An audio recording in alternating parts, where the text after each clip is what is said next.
Eu vou aqui abordar um tema que é pouco desenvolvido e ainda carece de muitas fontes, como eu vou procurar demonstrar. Então, o título dessa fala é As evidências arqueológicas dos judeus no norte da África romana, religião e a morte. Aqui apresento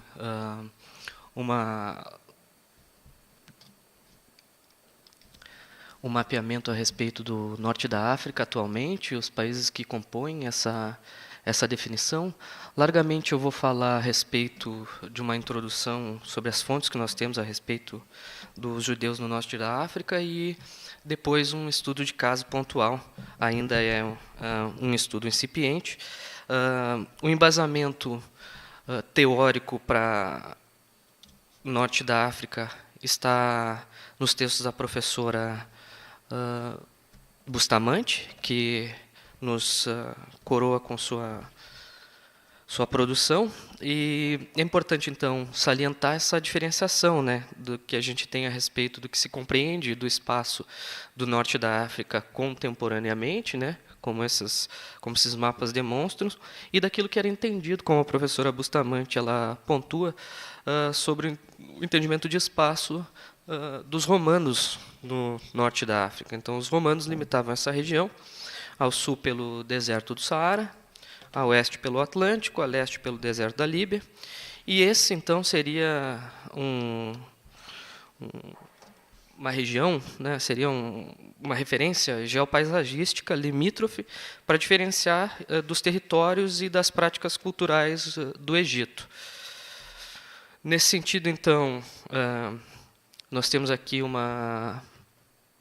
as vias romanas, né, e as províncias do Império Romano, e como ele estava conectado. Então, nós não vamos abordar o Egito, porque, como bem salientamos, ele fica um pouco fora desse escopo. E vamos nos ater eminentemente à África proconsulares. Nesse sentido, como a professora Bustamante ela colocou nas suas produções, a diversidade populacional norte-africana ela foi simplificada, e não só atualmente, não é um fenômeno contemporâneo, né? Já desde os tempos antigos, né, na antiguidade, as numerosas tribos que compunham essa ampla região que nós estamos abordando, elas foram generalizadas. Contemporaneamente, essas populações são distinguidas em líbico-berberes, mouros númidas no litoral e getúlios nos planaltos, e os saarianos da orla do deserto seriam farúsios, negritas ou garamentes e etíopes. O tradicional uso genérico de berberes ou indígena contribuiu, então, para esse entendimento homogêneo e, como bem apontado, equivocado a respeito do povoamento e da unidade do norte da África. Nesse sentido, os judeus são ainda menos tratados e poucas fontes estão disponíveis para esse estudo. Nós vemos que, por exemplo, em coletâneas importantes como The Jews Under the Roman Rule, From Pompey to Diocletian, I Stood in the Political Relations, nós temos uma abordagem que não passa de uma página, né? Encontramos uma referência de comemorações de sinagogas na região de Roma com membros de Trípoli, né? Outra referência também, poucas páginas, né, ou tratado de uma maneira muito breve, é The History of the Jewish People in the Age of the Jesus Christ, né?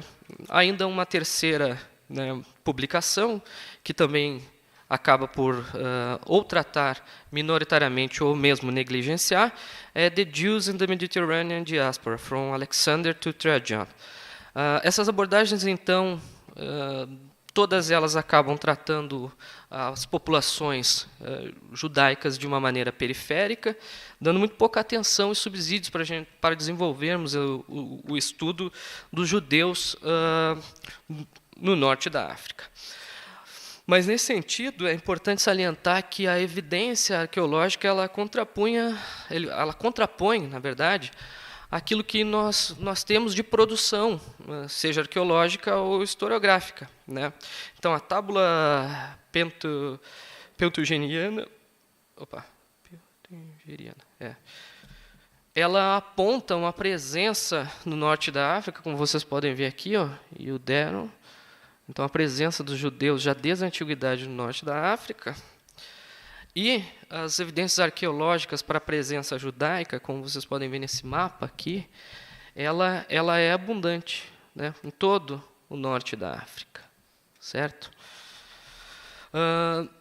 Contudo, apesar da gente termos esse tipo de evidência, né, o estudo dos judeus no norte da África, assim como, de uma maneira geral, é colocado como para os romanos e para as populações nativas homogeneizador, para as populações do norte da África procurou-se estabelecer um forte vínculo com a Palestina romana, né?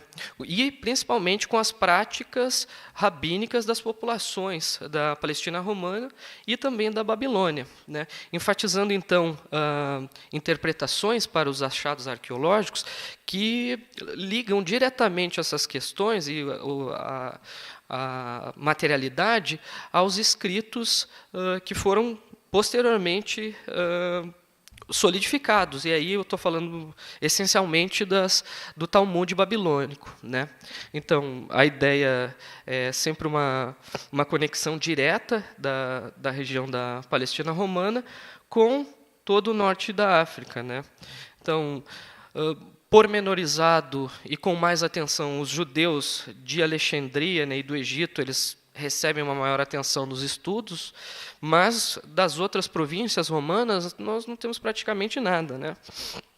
Nesse sentido, então, a conectividade que é apresentada na Palestina romana, ela seria então uma consequência migratória para o norte da África.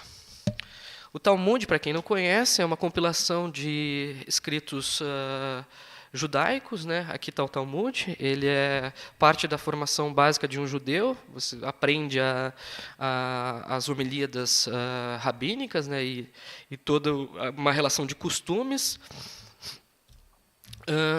E, nesse sentido, as prescrições que contém para enterramento subterrâneo, no Talmud, elas serviram de base, como eu estava comentando, para que a materialidade encontrada nessa região ela fosse diretamente correlacionada com esses textos.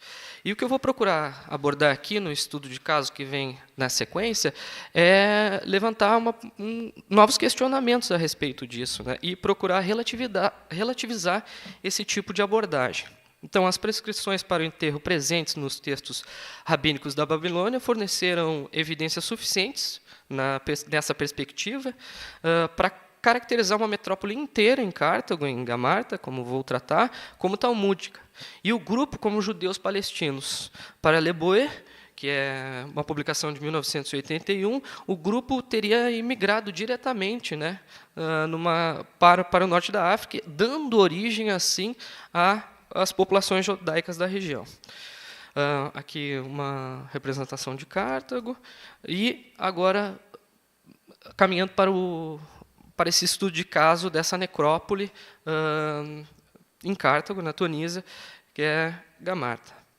Ela foi, então, trabalhada e publicada, como vocês podem ver aqui, por Delatran, e é de 1895.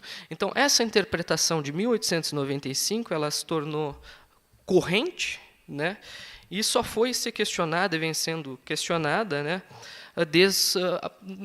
praticamente agora, na contemporaneidade, né, pelos estudos de de Karen Stern, né, com Inscribing Devotion and Death, Archaeological Evidence for Jewish People, Jewish Populations of North Africa.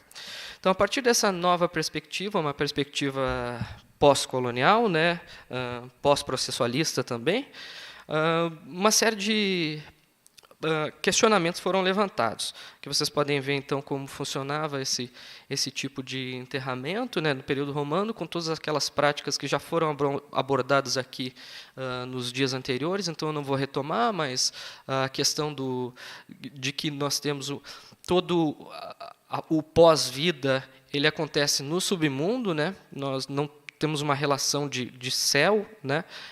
A vida após a morte, ela acontece para o submundo, então tem a geografia do além, se nós fôssemos falar, né? E a geografia do além, ela é composta pelo Hades. No Hades, para chegar ao Hades, primeiro tem que passar por Carontes, e se não tem o óbolo para pagar, ele vai bater em ti, né? Com os remos, né? E te espantar, e se você consegue atravessar, ainda vai ter que passar pelo cão de 3 cabeças, e aí, então, chegando ao Hades, você tem 3 opções, né, de campos, os campos para os heróis, para os guerreiros, né, os campos elíseos, e por último, o que seria o mais tortuoso. Então, era importante, portanto, que um corpo ele fosse sepultado, porque se não fosse sepultado, se não fossem feitas todas as práticas relacionadas à sociedade romana,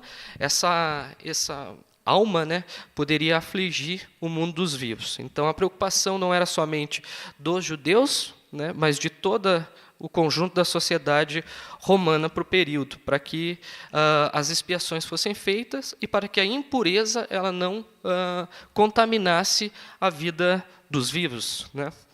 Nesse sentido, é que nós vamos questionar que, pela evidência que nós temos para esse estudo de caso que eu vou apresentar aqui com a materialidade, os judeus eles marcaram seus sepultamentos de maneiras variadas, né? Em alguns casos de maneira idênticas às pagãs e às cristãs.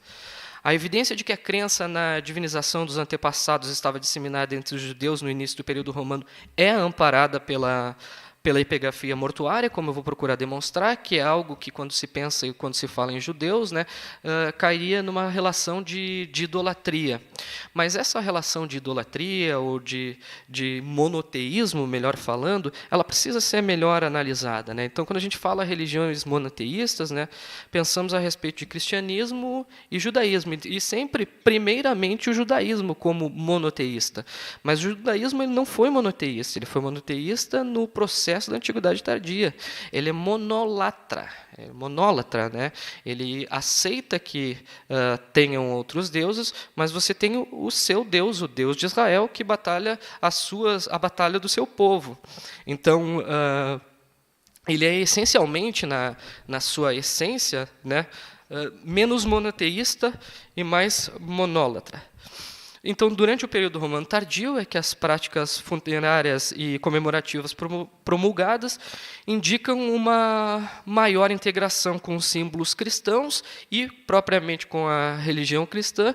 A partir de então, nós vamos ter um molde, uma formatação e um emolduramento do monoteísmo, né? E aí sim, e o que é o monoteísmo? É a crença de um só Deus e a negação dos demais. A negação que, inclusive, implica em atos violentos, em destruições simbólicas e materiais. Então, a forma de tratamento do cadáver, o método de enterro, a arquitetura, a decoração e a ornamentação dos espaços de sepultamento são entendidos como parte de um conjunto mais amplo de afirmações, que carregam traços específicos entre os diferentes grupos sociais e perduram ou alteram-se conforme suas tradições, segundo regras e sanções próprias de significado. Então, a ideia é fugir da homogeneização, a ideia é fugir da perspectiva monolítica e daquilo que foi sendo construído, como nós vimos, desde o século XIX. Bem, aqui eu mostro para vocês, então, a materialidade dessa necrópole que eu estou abordando em Cartago. E, como vocês podem ver, nós temos aqui, né, os Dimanes, né? Então, são os Dimanes, ou os deuses ancestrais. Então, a religião romana, ela cultuava aos seus... Era uma religião familiar, né? A partir de que o momento em que você perdia o seu pai, né? Os seus antepassados, eles passavam a ser, então, divinizados, né? E cultuados pela família. Então, essa é uma prática eminentemente da religião tradicional romana, que muitas vezes é negada para uma perspectiva dos judeus. Mas, como nós estamos vendo aqui no norte da África, essa não é uma realidade que a cultura material nos apresenta, né? Então, nós temos outra aqui, referência, ó, e aí nós temos uma perspectiva de escrita com sábates, que é um nome de raiz hebraica, né, do sábado, né? Então, e também a dedicação, ó, para os Dimanes. Por que nós afirmamos que estamos falando a respeito de judeus no norte da África? Como nós identificamos que trata-se de um sepultamento judaico? Eminentemente pela questão dos enterramentos em ossuários, uma prática que caracteriza-se como oriunda no Oriente Próximo, né? E mais relacionada às práticas que nós encontramos na Palestina romana. Além disso, epitáfios, e esses epitáfios eles apresentam então uma simbologia e escrita em hebraico. Então, nós conseguimos identificar a menorá, que é o candelabro judaico, está relacionado à iluminação da sua alma, à iluminação da sua vida, né? Mas, como eu apontei poucos slides anteriores, também já com uma consubstanciação com a figura do cristianismo e uma cruz. Aqui nós temos o hebraico e a palavra shalom, que significa paz. Outros elementos, o shofar, que é a trombeta, né? A trombeta dos cornos do cordeiro, né? E a cidra, que são elementos simbólicos da cultura judaica. Um outro exemplo também dessa prática para usar o termo que foi empregado aqui, de emaranhamento, né, é, novamente, ó, a menorá judaica e a simbologia da cruz, né? E nesse epitáfio a gente tem uma extensão maior, assim, de sentenças, e aí diz que a paz esteja com ele, né? Shalom Lechem. O que é interessante, então, e aí eu não vou demorar muito nessa fala, já caminho para o final dela, é o afresco que foi encontrado nessa necrópole. Esse afresco, infelizmente, pelas condições climáticas, ele foi totalmente perdido, e o que nós temos é somente esse esboço do Delatram, que trabalhou e desenhou. E aí eu procuro chamar a atenção para vocês. Ele estaria no teto da necrópole, né? E ele acaba utilizando, então, a simbologia, a representação e a iconografia como vocês podem ver, né, produção de ânforas. Ó, ânforas. Aqui. Essa representação, então, ela poderia estar, né, relacionada com as práticas de adoração e divinização a Baco, né? Mas eu acabo propondo, então, essa é uma fala que caminha para um artigo para ser publicado, através aqui, deixa eu voltar, através da arqueometria, nos últimos 10, 15 anos, o desenvolvimento da pesquisa em cerâmica e relacionada à arqueometria, ele aumentou significativamente para o norte da África, né? É algo que a professora Maria Isabel vai falar agora na sequência.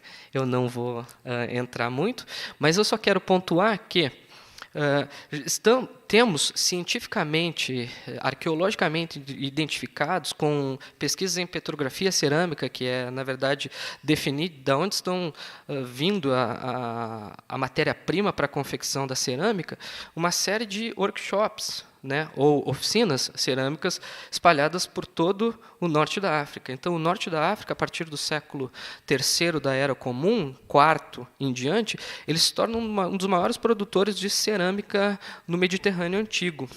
E o que nós temos, então, nesse sentido? Na metrópole que eu estou abordando, de Gamart, nós temos encontrados, então, além das relações que eu acabei de mostrar aqui, de produção cerâmica, nós também encontramos ânforas, né, e uma série de outros materiais. Então, qual é a relação nesse sentido?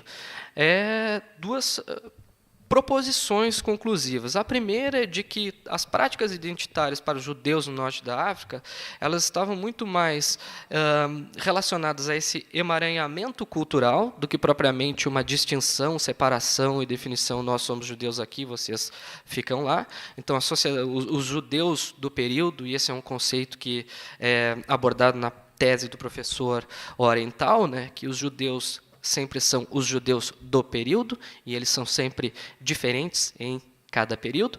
Os judeus do período, eles estão muito mais integrados à sociedade do que propriamente as comunidades do leste europeu que nós temos e representam a maioria dos judeus hoje em dia. Além dessa constatação de que os judeus no norte da África estariam muito mais relacionados a esse emaranhamento identitário, a outra questão que nós podemos concluir a respeito dessa fala é que também estavam diretamente relacionados à produção cerâmica, como é evidenciado nas práticas comemorativas do pós-vida. Então, né, quando você opta por pintar um afresco na necrópole, onde está enterrado judeus, você está relacionando também todo esse capital simbólico, né, e cultural. Bom, nesse sentido, a questão ela caminhou tanto. Eu já estou acabando mesmo. Ela caminhou tanto que e é evidente que os judeus estiveram relacionados, portanto, à produção cerâmica, que inclusive o material de iluminação, né, as lucernas, elas acabam portando o símbolo que vai representar os judeus na antiguidade, muito mais do que a estrela de Davi, que hoje representa os judeus. O que sempre acabou representando os judeus foi a menorá. E aqui então nós vemos então uma produção para o consumo que atende uma demanda, e essa demanda local, porém, como procurei salientar, né, integrada numa prática mais ampla da sociedade romana. Então, nesse sentido, como vou concluir, é um trabalho ainda incipiente, com poucas fontes. Nós temos um estudo de caso que acaba virando um artigo. E a ideia, então, é aprofundar esse tipo de pesquisa e procurar dar mais visibilidade para essa diversidade dos judeus que ainda é presente até os nossos dias, né? Apesar do imaginário coletivo ser os judeus, eles são brancos, narigudos e altos, né? Aquela coisa estereotipada que é fruto da produção cinematográfica pós-Holocausto, né? Os judeus, na verdade, essencialmente são, né, negros, né, africanos, né, saíram da África, né, é isso. Eles saíram do Egito, né, então não tem como ser branco, nem narigudo e nem, né, com a perspectiva de olhos azuis, do leste europeu. Isso esses na verdade são até, se nós fôssemos falar, convertidos, né. Então a relação então seria essa, como eu comentei, né, ainda é incipiente, nós estamos caminhando ainda com essa pesquisa, e a respeito da diáspora judaica. Então, agradeço e fico à disposição.